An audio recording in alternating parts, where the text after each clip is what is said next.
Hello guys, welcome back to my YouTube channel. Today we are going to learn how to connect multiple Google Forms to single Google Sheet.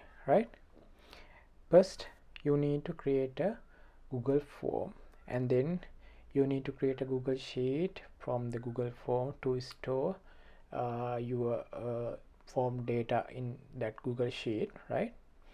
Then you need to create multiple Google Forms for your purpose, that you need to your office work or your personal work.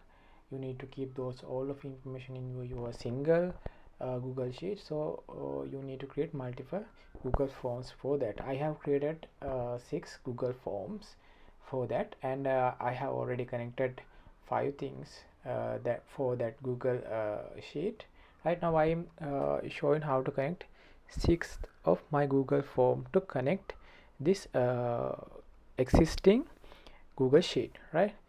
First you need to create a Google Form like this, and in there you need to go to response side. Now I'm just renaming this Google Form for to identify which kind of Google Form is this, or the which kind of data is stored in there.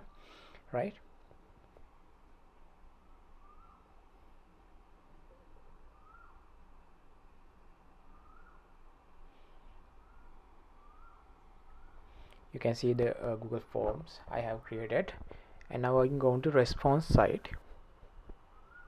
So you can see a green icon called a spreadsheet, and you can select the existing spreadsheet.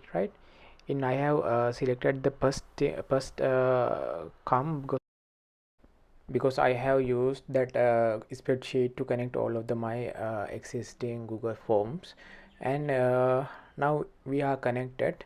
You can see in bottom there was multiple sheet tabs that associate to that existing Google Forms data. You can rename them as you like, what kind of thing that thing is stored in that data. So there was some kind of error showing that you can't rename the existing name because I have created the same name. That's why you have to rename the unique name for that.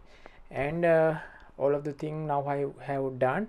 So this is the simple things that you can store multiple Google Forms in your existing Excel sheet, or the Google Sheet. We will meet in different kind of video in the future, so don't forget to subscribe to our channel. Good luck.